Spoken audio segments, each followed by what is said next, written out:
India کی کامیابی دیکھ کر آج ہم سب پاکستانی وہ والے رشتہ دار بن گئے ہیں جو ہمارے کسی اور رشتہ دار کی کامیابی یا ان کے گھر نیا ٹی وی آ جائے یا نئی گاڑی آ جائے تو ہم سڑ کے بالکل فارغ ہو جاتے ہیں۔ بات بھائیوں اور بہنوں صرف پرائرٹیز کی ہے، اگر وہ ہم اپنی سیدھی کر لیں تو سب سیدھا ہو جائے گا۔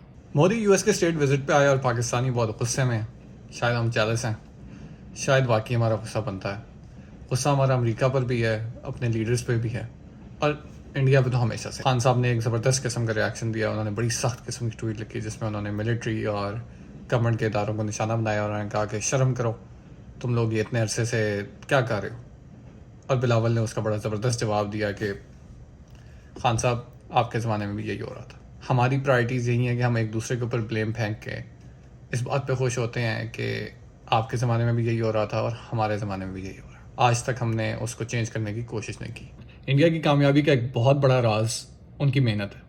وہ جس فیلڈ میں قدم رکھتے ہیں وہ دل لگا کر محنت کرتے ہیں۔ میں ادھر جن انڈینز کے ساتھ کام کرتا ہوں وہ انتہائی محنتی لوگ ہیں، اور جو لوگ بھی اس دنیا میں محنت کرتے ہیں تو اللہ میاں نے وعدہ کیا ہے جو محنت کرے گا اس کو اس کا پھل ملے گا، اور اس کا پھل ان کو ملتا ہے، ان کو عزت ملتی ہے، ان کو کامیابی ملتی ہے، ان کو اتنی عزت ملتی ہے کہ وہ امریکی کانگریس سے دوسری دفعہ خطاب کرتے ہیں، کھڑے ہو کر ان کے سینیٹرز اور یو ایس کانگریس میں تالیاں بجاتے ہیں، اور ہم لوگ ہاتھ پر ہاتھ دھرے بیٹھے رہ جاتے ہیں۔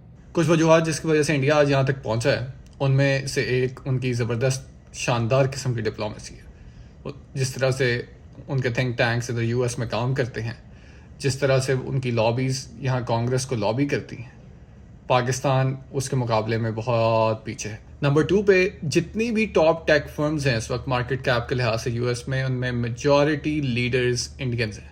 کہیں پہ سی ای اوز انڈینز ہیں، کہیں پہ سی آئی اوز انڈینز ہیں، کہیں پہ سی ایف اوز انڈینز ہیں، اور وہ وجہ یہی ہے کیونکہ وہ محنتی اور سمارٹ لوگ ہیں، اور اس چیز کا ریوارڈ انڈسٹری ان کو کرتی ہے۔ اور انڈیا کی کامیابی کی سب سے امپورٹنٹ وجہ میں سمجھتا ہوں کہ ان کی ان انٹرپٹیڈ ڈیموکریسی ہے، جو پاکستان کو کبھی نصیب نہیں ہوئی۔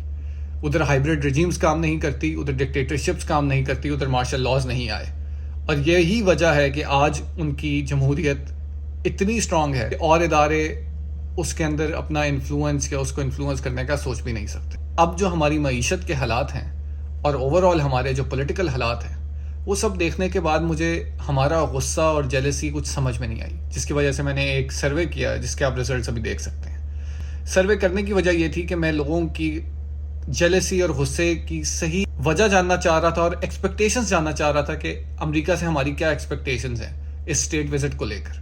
ہماری یو ایس سے بھی بہت زیادہ ایکسپیکٹیشنز ہیں۔ ہم لوگ سمجھتے ہیں کہ وہ ہیومن رائٹ وائلیشنز پہ انڈیا پہ بات کریں گے، وہ کشمیر پہ بات کریں گے، لیکن وہ بات کبھی نہیں کریں گے کیونکہ انڈیا ان کی ضرورت ہے۔ انڈیا ایک 1.5 بلین کی مارکیٹ ہے جس میں امریکہ نے اپنا پروڈکٹ، اپنے جہاز بیچنے ہیں، اپنے بم بیچنے ہیں اور اپنی چیزیں بیچنی ہیں۔ وہ اس مارکیٹ کو خراب کیوں کریں؟ ایک بزنس ہے، ایک بزنس کو خراب وہ نہیں کر سکتے۔ انڈیا یو ایس کی ضرورت بن چکا ہے۔ میں بالکل اس بات کو مانتا ہوں کہ مودی از اے ٹیریبل مین۔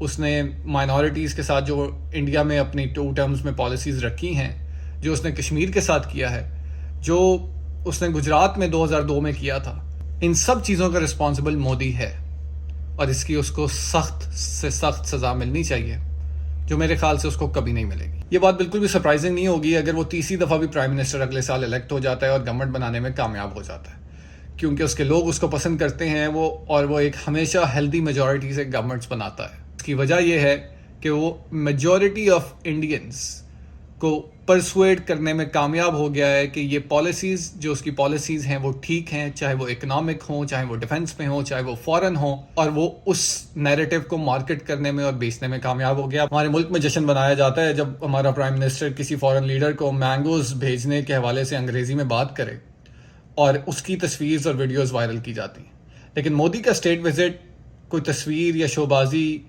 یا ویڈیوز وائرل کرنے کے لیے نہیں تھا، وہ actual material deals U S سے فائنلائز کرنے کے لیے ادھر آیا تھا۔ ان ڈیلز میں کچھ چیدہ ڈیلز میں آپ کے سامنے رکھ دیتا ہوں جو انڈیا کو آگے آنے والے فیوچر میں فائدہ پہنچانے والی۔ ان میں سے جو سب سے میجر ڈیل انڈیا نے سائن کی ہے، that is to produce General Electric jet engines in India for Indian Air Force. یہ انجنز یو ایس نیوی کے F414 طیاروں میں یوز ہوتے ہیں، اور امریکہ نے یہ مینوفیکچرنگ ٹیکنالوجی انڈیا کے ساتھ شیئر کرنے کا کانٹریکٹ کیا ہے۔ دس از بگ۔ ایک اور ڈیل میں امریکہ نے اپنی نئی ڈرون ٹیکنالوجی انڈیا کو بیچنے کا فیصلہ کیا ہے جو انڈیا یوز کرے گا اب ہمالیاز کے اوپر، چائنا کے جو سولجرز ہیں ان کو مانیٹر کرنے کے لیے. مائکرون جو دنیا میں سب سے بڑے سیمی کنڈکٹر مینوفیکچررز میں آتا ہے، اس نے بھی $1 بلین انویسٹ کرنے کا فیصلہ کیا ہے گجرات انڈیا میں، جہاں پہ وہ سیمی کنڈکٹر فیکٹری بنائیں گے. اور اس سے انڈیا کو آنے والے کل میں جو فائدہ ہونے والا ہے وہ انپریسیڈنٹڈ ہے، بیکاز پوری دنیا میں سیمی کنڈکٹرز کی شارٹیج ہے. انڈیا سے جو اسکلڈ ورکرز یو ایس آتے ہیں اور آ کے چھا جاتے ہیں، یونائٹڈ اسٹیٹس نے یہ بھی پرومس کیا ہے کہ ان کے ویزا لینے میں اور آسانی کی جائے گی تاکہ اور سے اور ورکرز امریکہ آ سکیں. انڈیا نے اس وزٹ میں آرٹمس اکارڈ کو بھی جوائن کیا ہے، جو ایک بیسکلی امریکن پلان ہے to get humans back to the moon and beyond, Mars کی طرف اور ایکسپلوریشن کے انسانیت کہاں تک ہم لے کے جا سکتے ہیں، اس کی ریسرچ اور جوائنٹ پروگرام جو ڈفرینٹ گورنمنٹس مل کے کر رہی ہیں اس میں انڈیا کو شامل کر لیا گیا ہے. اسی اکارڈ کے تحت انڈین اسپیس ریسرچ آرگنائزیشن اور ناسا ایک joint mission to International Space Station کریں گے in the upcoming year. Tesla is also going to invest in India to come up with a gigafactory. Indian cars کو بھی launch کیا جائے گا India میں. This is also very very big news. Overall جو major geopolitical message اس trip سے بھیجا گیا ہے to China, Russia, even to Pakistan, that is massive.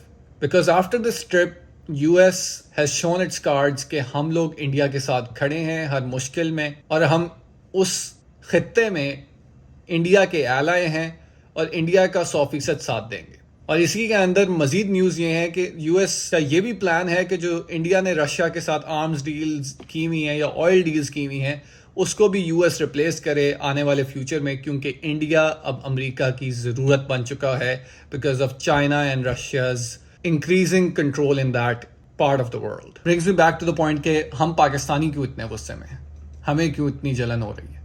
کیونکہ ہم نے کبھی اصل میں صحیح چیزوں پر فوکس کر کے کام ہی نہیں کیا. ہم اس لڑائی میں لگے رہے کہ ہم انڈیا سے جیتیں گے. ہم نے ہمیشہ یہ نیریٹو بنانے میں کام کیا ہے کہ ہم انڈیا سے ہر چیز میں بہتر ہیں اور ہماری فوج بہتر ہے، ہماری گورنمنٹ بہتر ہے، ہمارا پرائم منسٹر گڈ لکنگ ہے، ہم لوگ کے پاس باتھ روم زیادہ ہیں. لیکن ہم نے کبھی بھی اس چیز میں فوکس یا ٹائم نہیں دیا کہ ہم ایکچولی اپنے ملک کے غریبوں کو کس طرح پاورٹی لائن سے اوپر لا سکتے ہیں، ہم کس طرح اپنی اکانومی پہ فوکس کر سکتے ہیں، ہم کس طرح اپنی ٹیکنالوجی ایکسپورٹس کو بڑھا سکتے ہیں، ہم کس طرح اپنے اسپیس مشن کو پیدا کر سکتے ہیں. کیونکہ ہے ہی نہیں. یہ لڑائی ہماری بنتی ہی نہیں. یہ لڑائی ہماری اس دن بنتی ہے جس دن ہم اپنے آپ کو اپنے پیروں پر کھڑا کریں اور ہم ایکچولی اپنے دشمنوں سے ان کی آنکھوں میں آنکھیں ڈال کر بات کریں کہ ہاں ہم اتنے تگڑے ہیں. چیمپئن مائنڈ سیٹ کی ضرورت ہے. چیمپئن اپنی نظریں صرف گول پہ رکھتا ہے، ڈسٹریکٹ نہیں ہوتا، ادھر ادھر کے ڈرامے بازیوں میں نہیں پڑتا، اور صرف ٹارگٹ کے اوپر فوکس رکھتا ہے. یہ ہمیں کرنا. شکریہ.